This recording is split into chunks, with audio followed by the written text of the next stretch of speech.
You're watching Leafs Morning Take with host Nick Alberga and former NHLer Jay Rosehill. The show starts now.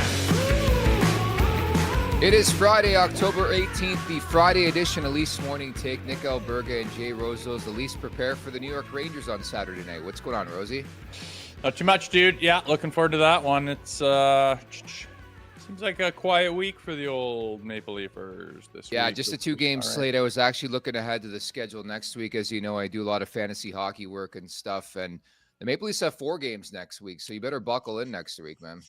Yeah, they'll be busy, but having a little, it's not an off week, but it's not as busy as they're used to probably. Is all right to get some of these guys healed up and off the IR. I'm wondering if we're creeping closer to seeing some new bodies on the roster. It's a possibility. We're going to talk about that on today's podcast. Joseph Woll. There's a Joseph Woll sighting at practice. I think the team is practicing right now, but there is a belief that Joseph Woll could be on the ice for practice for the first time since going down prior to the season opener. But I want to start with a frequent guest to this program, friend of the show, Luke Shen, game 1,000 of his NHL career, Rosie. Yeah, old Lukey boy made 1,000 there. It's I was texting with him. He was excited. Obviously, his wife threw a big party that I couldn't get down to, but lonely hot lap, always fun.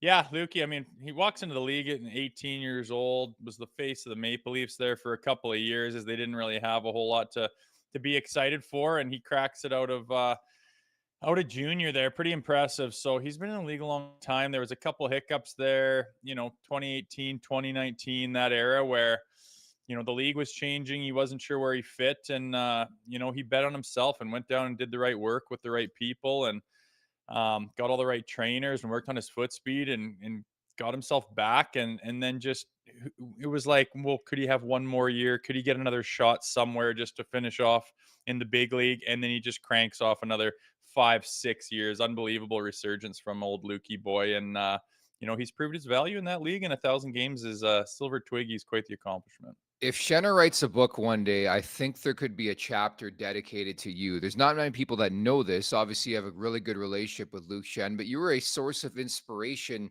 early on in his career, right? Where things were kind of rocky, didn't know where he was at his career, and look at him now, right? Yeah, how much I had to do with it, I don't know. Modest guy. I didn't do it. There was a time there where he was, he'd never stepped foot in the minors, and he'd been there in the big league since he was 18 years old. Sure, he went through some adversity and whatnot, but not to the point where you're not sure if you're ever going to be back in that league. He wasn't sure if he should keep playing, if he was done with that. He was having a young family, and he's in Utica, New York, and the family's, somewhere else, and the wife's pregnant, and it's just like, what the hell? And he was down, and I said, Lukey, I promise you, if you shut her down now, that's the only thing you'll remember when you look back at your career, and you've had way too many positive things happen to look back and only remember that shitty time in Utica. And he stuck around and he grinded it out. And I was just retiring from hockey myself, so we had lots of time on the phone to chat back and forth. And he battled through it, man, and he found a way. And like I said, he thought he was done and not wanted in the league and wasn't able to play in it anymore. And then he found a way to become valuable. And I mean, a right-handed stay-at-home rugged defenseman all of a sudden is very, very prized again. And he's managed to continue on to 1,000 is pretty impressive. So hats off to Lukey. It's nice when guys do something like that. It's hard to do, man. Not everyone does it. Oh, I never mind one game. How about 1,000 in the league? And I think the journeys, speaks for itself. The fact of where Luke Shen was, where he ended up midway through his career, winning a couple Stanley Cups, and all of a sudden now with the Nashville Predators, and they're in a whole world of hurt, man. They're 0-4 to the gates here. What's going on? I know I was feeling bad. I took Edmonton too. I think that was my bet yesterday for Bet365. I took Edmonton in regulation. They got that done, and I just thought that the storylines around, playing Edmonton and then it being the tough start with the Preds down there after being highly touted. I mean, when they made some of those moves at free agency, everyone was like, look out, they're wagons. And it's just been a dismal start to the season. So they're searching for a lot, which I was texting Luke. I was like, damn it, too bad you guys weren't on a little bit of a heater and beat the team that came to town on your big night. But it's kind of cool also that at least it was at home for him. So A little bit of this, a little bit of that, but yeah, down there it's quietly, you're starting to look. I actually checked out the standings yesterday, which I don't Wow. do this early, and it was just like, who's having a rough start? Who's having a hot start? Who's doing what? Who's feeling it out? And it's early, no doubt, but it's starting to take shape on whose start has been positive and who's been negative. And Nashville is definitely the one of the latter that's a struggle right now. I don't imagine anyone's happy around that organization right now. The two teams that stick out clearly are the Colorado Avalanche and also the Nashville Predators. And I wondered, from the case of Steven Stamkos, you spend all those years with one team, you win multiple Stanley Cups, you go to a new destination almost, I don't want to say against his will, but obviously he wanted to stay a Lightning for life. It's been a turbulent start for Stamkos. I think he's playing center now. He's got no points in the first 4 games. He had 40 tucks last year.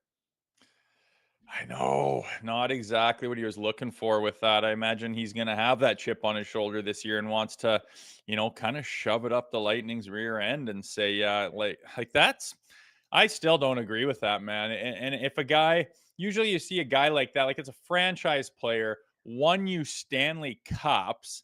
I mean, the one series or the one run he didn't play a lot and he played like one game and buried. And it does not, that's irrelevant to me. He's got 2 cup rings with them, been their heart and soul for a long time. Their captain was their number 1 overall pick. That's a guy where even when you're limping to the finish line of your career, they usually throw you a bone. This guy puts up 40 rips and they still be like, yeah, no, we're going Gensel. Like, just why, man? I just don't understand that. The turmoil he displayed his his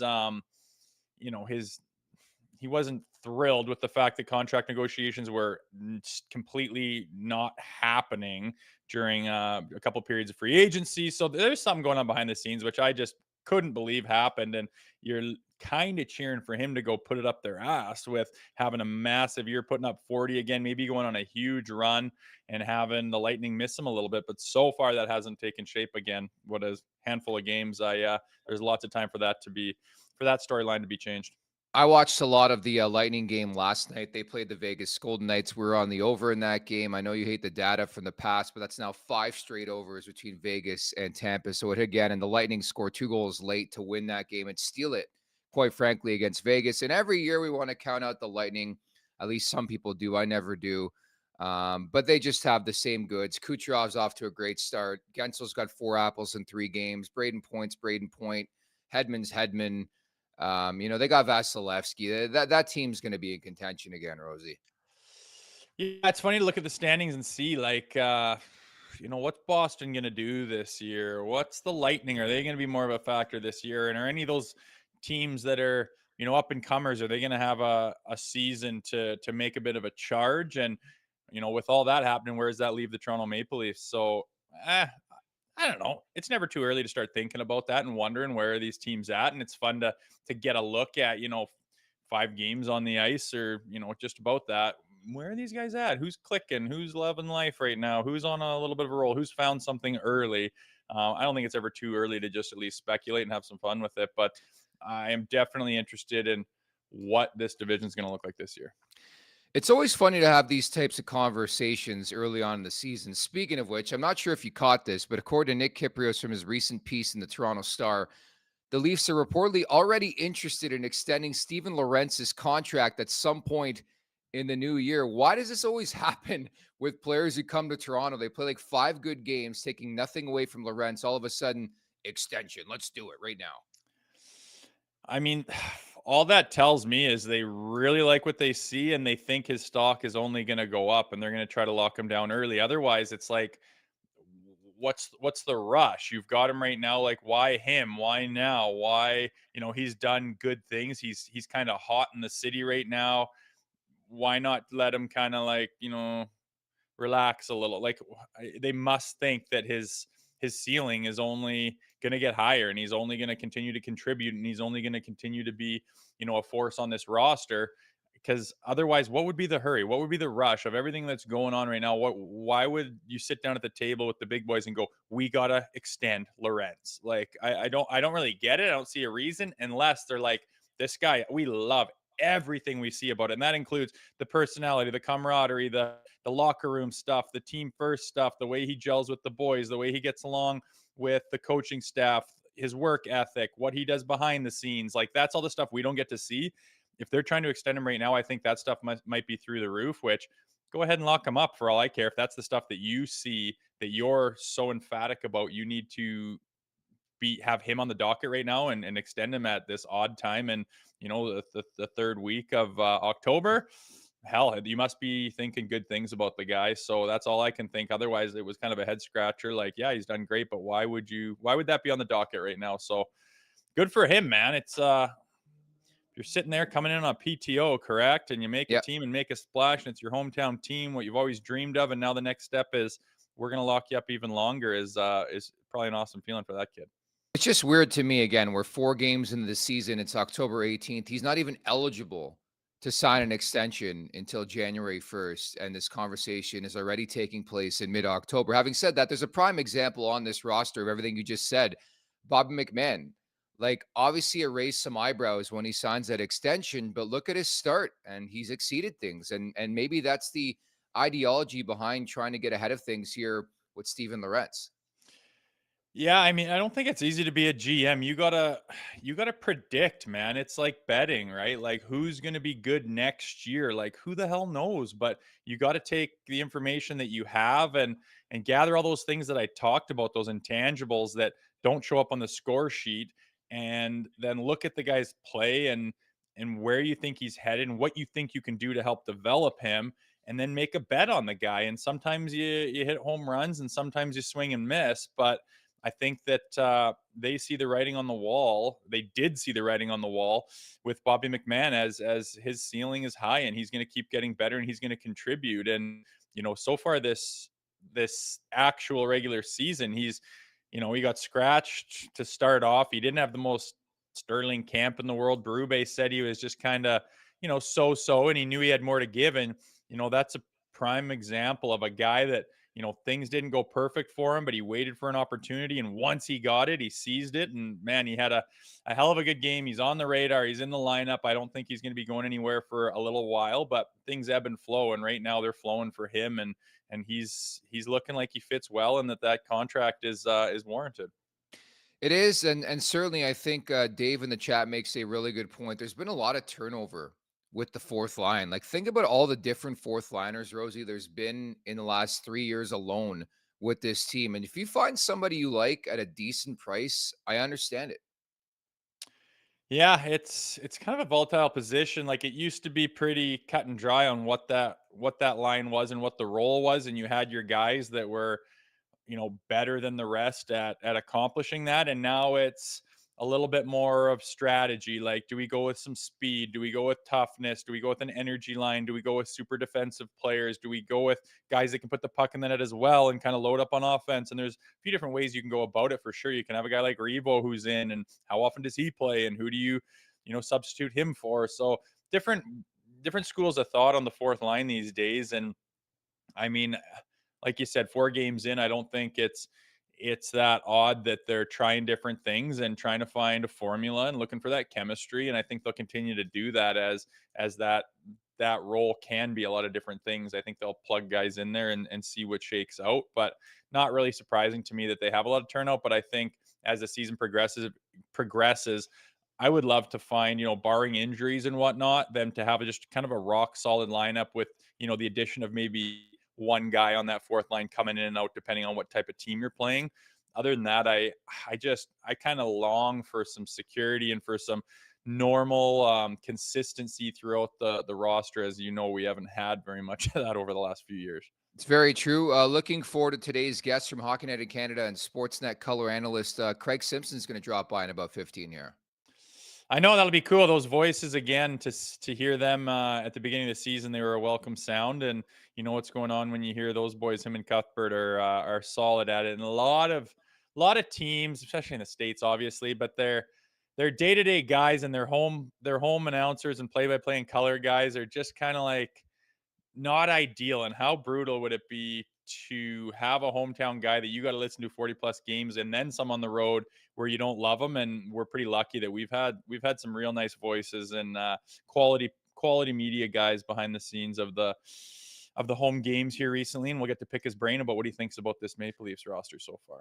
So make sure you get your super chats in, and you never know, one of your questions in the chats could make its way to Craig Simpson coming up in about 15 minutes from now at the Leafs Nation 401 here on YouTube. Hit that like button, hit that subscribe button again at the Leafs Nation 401. Leafs Morning Take, wherever you find your podcasts, and don't forget to visit theleafsnation.com. Rosie, for a variety of reasons, I'm looking forward to Monday. Among them, prime Monday night hockey. We got the Leafs and the Lightning, the lone game on the schedule on Monday, man.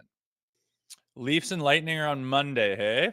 Yeah, lone kind of game a on the dick. schedule. We got 16 Frozen Frenzy coming up on Tuesday, but prime Monday night hockey on Prime Video is here, the exclusive home for the NHL on Monday nights in Canada. As mentioned, coming up first, Tampa at Toronto this Monday, October 21st, and October 28th, the Leafs will visit the Winnipeg Jets.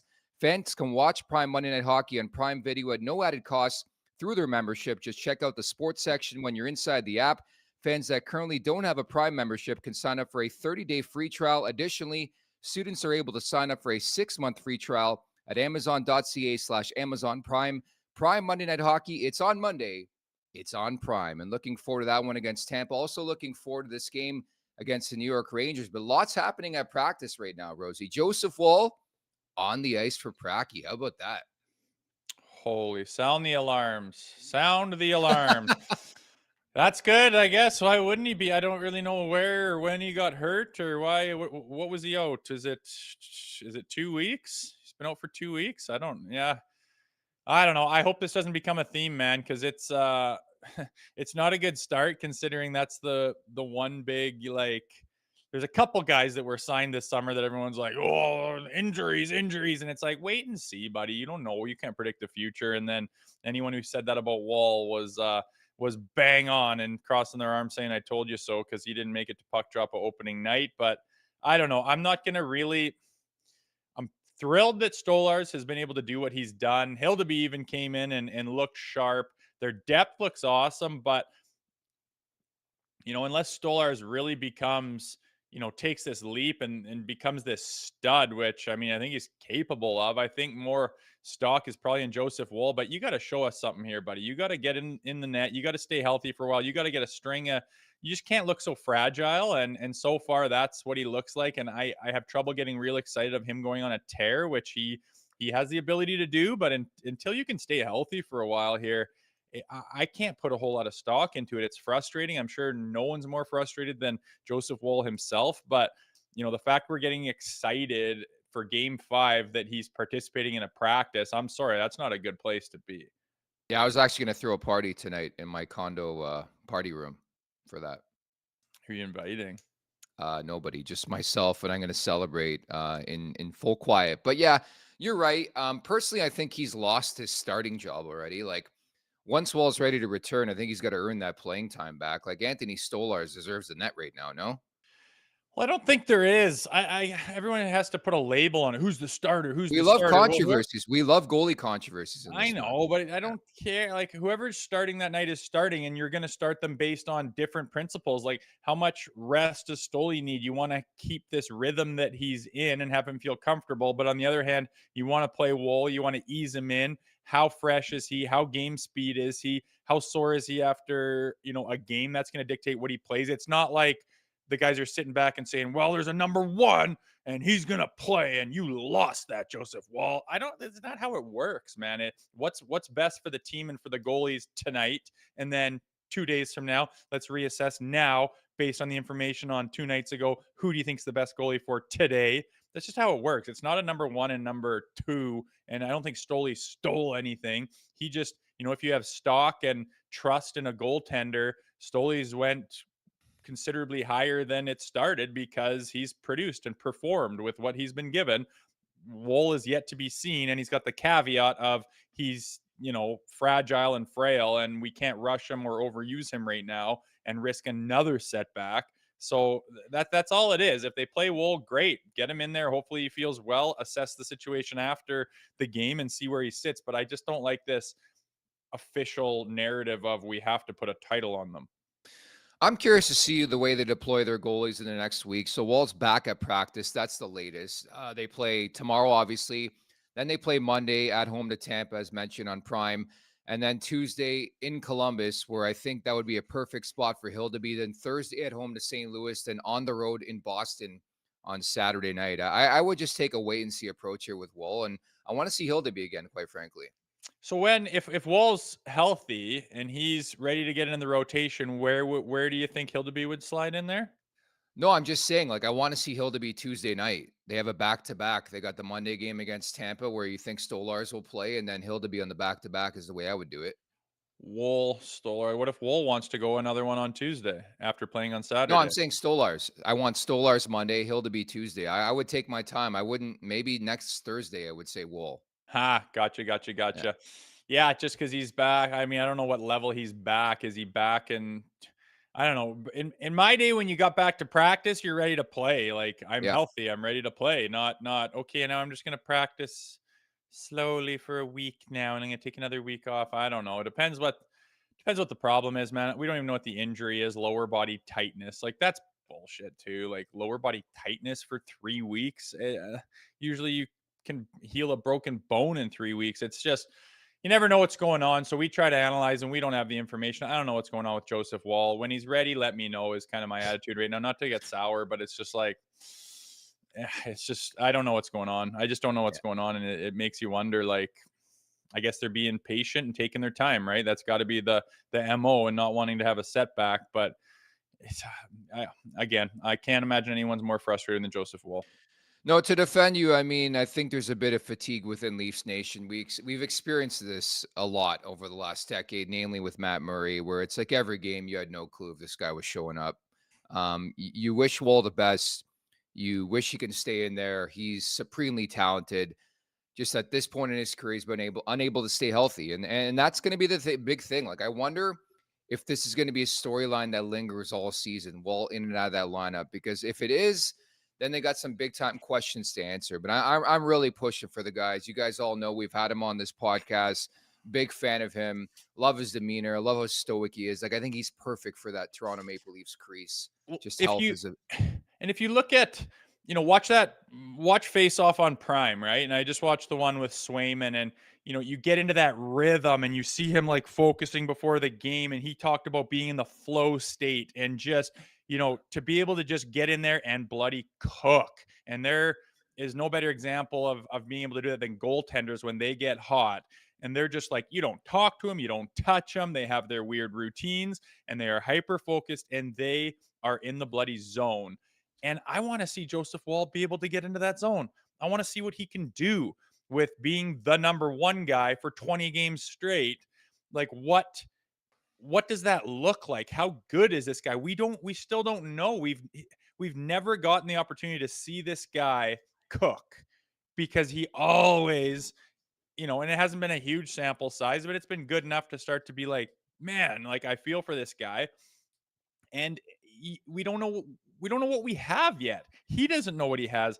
I think that his brain is tailor-made to be that guy, to go into that flow state. He doesn't overthink things. He simplifies it in his mind. I think that he could just zone out and be a ridiculously good goalie. He's just never gotten the opportunity with these injuries, and it's frustrating, because you see other goaltenders do it every year, get those plots of time where they can just cook and go into that, get in, just go on a heater and be unbeatable. And I think he could be that guy, and then we really can build that confidence leading into the playoffs. And he can't even get to opening night, so it's not a good place to be for him. But I wish the best, and hope to hell that this is, like, all you can do is hope that this is it. Let this be it for the injuries. Be healthy. Fine. Take the rest of the week off until next Thursday or whatever. And finally, let's get to a place where we can do that. But man, it's not delivering a whole lot of confidence so far. Shades of last spring, he was cooking up a phenomenal 3-course meal, then realized he had no eggs and no spice rack, and that was it for dinner. You're ordering taken from, yeah. Hey, he's too focused on hockey and getting healthy, right? It was an analogy, Rosie, but Oh. yeah, I'm right there with you. I guess Fraser Minon's been poking around practice, if you recall, prior to training camp, high ankle sprain. But I start to wonder, a lot of people questioning, what this team's going to do when it comes to the center ice position. Is it something they're going to try to attack between now and the trade deadline? I start to wonder if Fraser Minton internally can be that guy. I know it's early on in his career. I know he had that burst to start last season, get set back to junior. I think he's going to get a legit look at some point here. Well, there's good opportunity for it to happen. I mean, if he comes on, are we still $1 under the cap? Like, to activate him, do things need to change? Like, there's a bit of a ring around the rosy. I think, like, honestly, if we were to make a trade for Liljegren for, like, I don't even know, a second rounder or something, wouldn't that just alleviate a lot of problems with moving guys around, especially a guy like Minton, where you can send him down, call him up, and there's no waivers or anything? He's on that entry level deal. Whatever happens with that stuff, I think they need to finagle a little bit. But when he gets healthy and is ready to play, I think, like you say, they need a center. This kid's shown flashes of being solid and being ready.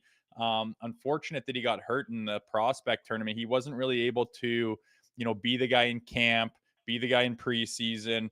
All the things that you get out of that. You get your confidence, you get your game day legs going, your lungs, your timing, you get used to it. Your body gets, banged around a little bit, and you're kind of used to it, and you get eased in. And now he's going to have to come off of, think back to when we were talking about that prospect camp. He hasn't been in game form since then. So it's going to be tough for him, but we'll see what they do. Maybe they'll really, like, if you throw him in there and everyone's talking about it and we're talking about it, can you be our centerman? And we need a centerman. And are you the guy? And Jesus, like, what a lot to ask for a really young kid. Yeah. Say it doesn't go very well. Now you dump him down on the Marlies. He doesn't have confidence. Like, maybe they want to avoid that, and they'll put him on the Marlies for a little bit, let him cook, and then try that experiment down the road. But there's definitely opportunity for Fraser Minton to come in and be a guy at that center position if he's able to pull that off.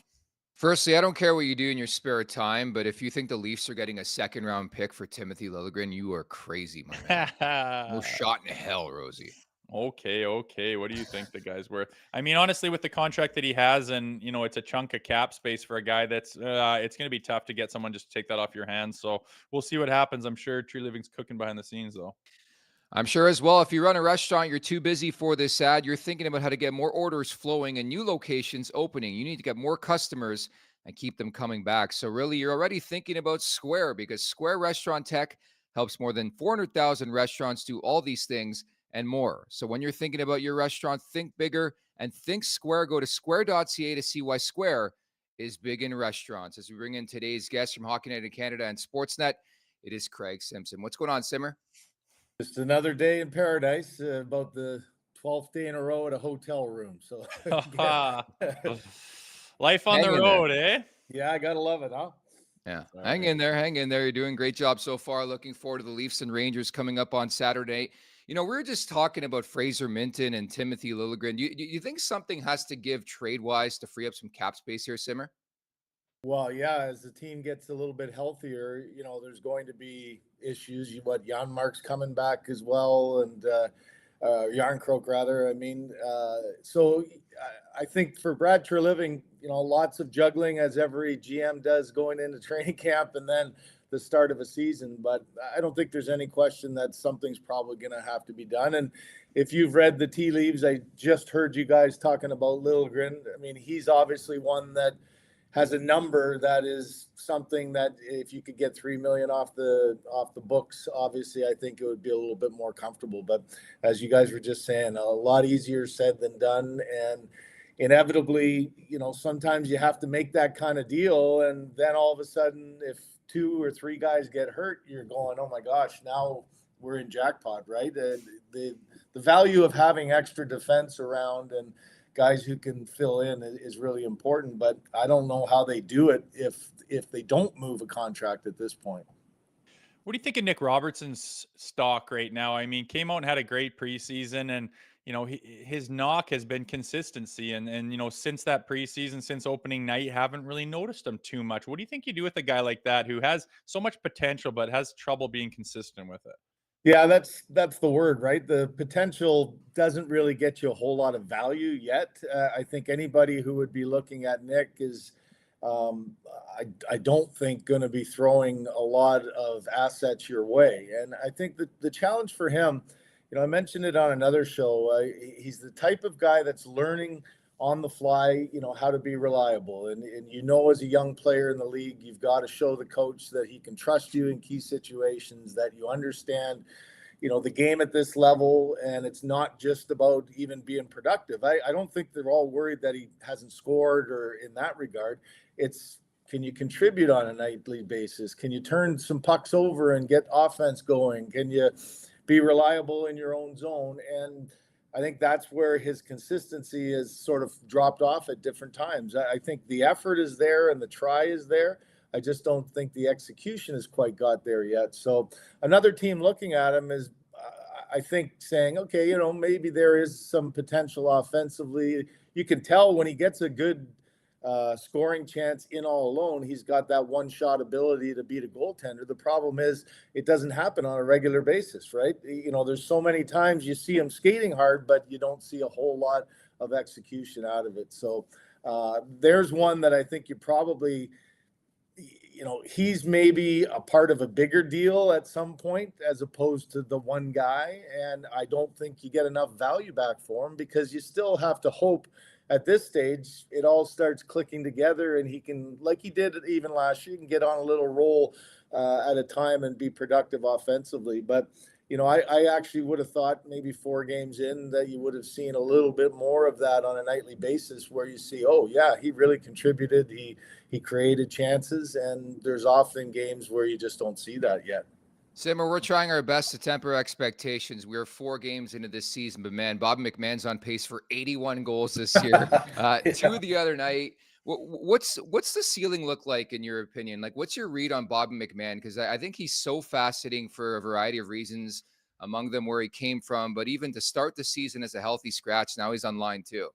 Yeah, and I think the starting point is one that Craig Berube has said right away. We probably have 14 forwards who can play. So guys, look at Max Pacioretty, getting game 4 scratch. So I think it was a distinct message for him. I don't think he was all that happy with Bobby's preseason. So you send a little quick message. But I think the more important thing for a young player who, the key for McMahon too is, when you go to the American League, can you be productive? Well, here's a guy who had the rookie record of 24 goals in the American League, followed up with another 21 last year, 15 in the NHL. You go, that's what you're hoping to build upon coming in. I don't think Craig felt he had a great camp. And I love the fact that, you send a little bit of a message, but then you put him in a place where he has the opportunity to thrive. I thought that line looked great, didn't it?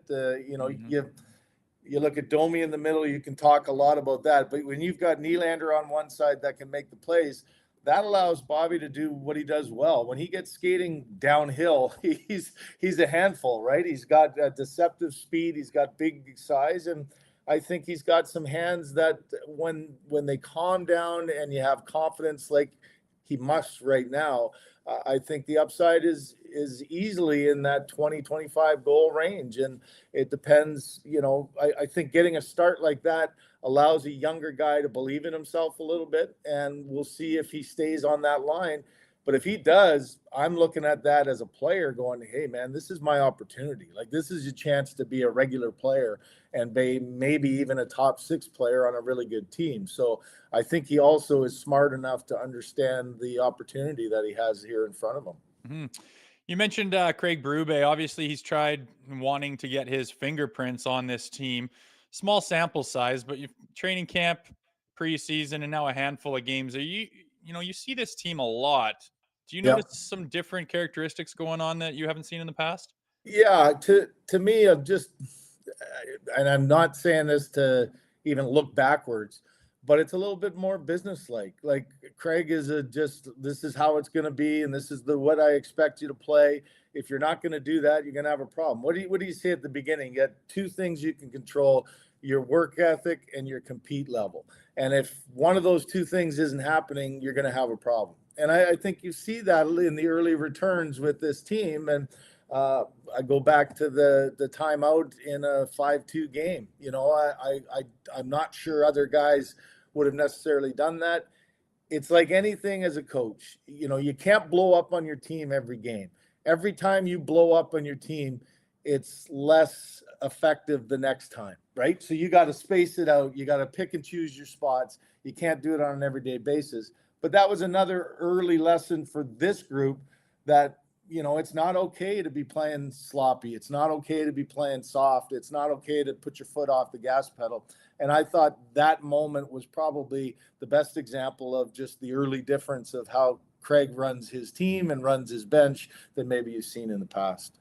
There's no secret. I mean, all the new guys have made an impact. Are we not talking enough about Chris Tanev? Well, I think he gets an awful lot of discussion. I think every day I've listened on the airwaves, his name seems to come up. But I don't think there's any question that the impact of Brad Treliving's moves this summer has been evident in the 3-1 start.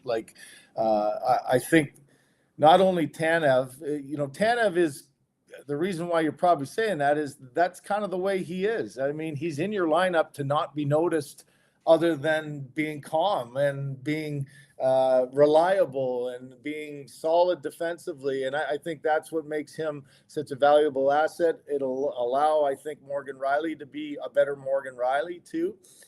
The guy that probably I think is starting to get talked about more is I think Ekman Larsson has been excellent and better than I thought he would be or could be in his role. He's surprised me with his physicality. He's surprised me with his speed a little bit. He's got a heck of a release on the shot. And I knew what to expect from Chris Tanev and maybe where he would fit into this lineup.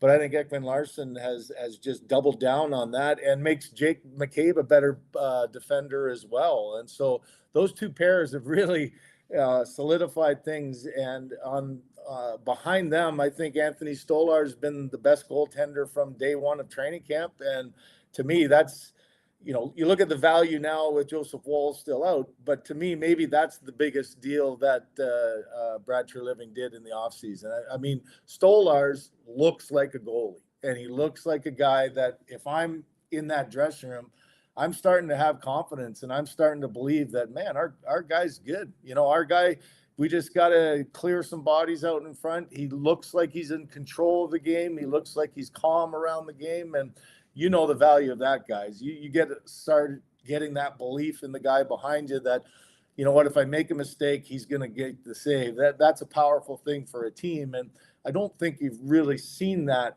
start to finish for a Leaf team in a long time. Yeah, the additions seem to be panning out so far. Looking up this center position, Easton Cowan, obviously big task for him to come in here and try to do something. That didn't happen, which is totally fine. But if you look a year ahead, you got Fraser Minon, who got hurt in the prospects tournament. They could use some help at the center position. How much of a shot do you think they give him as he starts to get healthy and be ready for play? Do you think they throw him in there and see what he can do if he can earn a spot, or do you think they'll take their time with him? I think they'll take their time because, it would have been a different story if he had done kind of a follow-up to last year, being a bit of a surprise and having a really good camp and maybe opening their eyes a little bit. You feel bad for a young kid. You come in, wasn't that like the first game of the young guns, or so you don't really even get a chance to say what impact can you make. And a tough one for Easton Cowan, because unlike the freedom that he had last year in camp, where he had maybe a little no pressure, a little chip on his shoulder, wanted to prove that he's a good player, I think he really struggled with some of that pressure this year of, I'm a prospect now and I got to come in and prove something. And I had discussions with Brad Treliving about him, and he said, yeah, even Brad had gone to him and just said, son, relax, don't worry, you don't have to prove anything. And even if you do go back down, it's not like you're suddenly not a prospect. That's a hard mental thing to go through as an 18, 19-year-old kid, and the expectations. So you flip that over to Fraser Minon, and if I'm a coach, Craig Berube, I haven't seen him at all, right? You didn't watch him last year. You don't really know him. And now all of a sudden you're really behind. You're playing catch up from the start. So I can't see a scenario where they throw him in and say, I think he's ready. I don't know how exactly they're going to have to work him, because, again, you're talking another body who's going to go down. So it's an unfortunate thing for him, but I think he's going to have to go back and just start all over again, get healthy, get productive. And then I think long term they've got to have in their mind that they respect him a lot. I think they think he's going to be a good prospect, but it's the runway, I think, is a little far down the road. Simmer, it's cliche, but measuring stick games, I love them. I know it's game 5, but this game on Hockey Night in Canada has the makings of an all-time, like not an all-time classic, but a really, really good game. You have the New York Rangers red hot coming in off a home-and-home sweep with the Detroit Red Wings. They've scored 21 goals. The Leafs have surrendered 6 in 4 games. Then you have the goaltending matchup, which is Shesterkin and Stolarz, right? Yeah, you know what? There's always some early ones that you circle on the score sheet and go, "Oh man, that's going to be a good one to watch." And you know, the measuring stick games are anytime you're playing the Stanley Cup champ. So you know, doesn't matter who it is, they're the ones that, okay, we're playing Florida now, we got to beat them. We were playing Vegas last year, you got to go after them. So I think the Rangers though are an interesting bunch, and you know, Jonathan Quick played last night, so we should see Shesterkin, which I think it's a great challenge, and probably at the right time. You know, you look in your schedule early on and you go, okay, where do we have to be ready? So to me, it's Anthony Stolarz, right? He's got to play on Saturday. I don't care if Joseph Woll is even, you know, back and healthy. All that he's gone through, you're not throwing him into that mix. So I really be interested in watching Stolarz and how he reacts to having Shesterkin at the other end. And, you know, great to see the top guys get the zeros off the board. You know, it was a big 2 games ago, Nylander getting a pair and Marner finally getting on. But then for Matthews to have a goal and 2, everybody's looking at the stat sheet. Players will never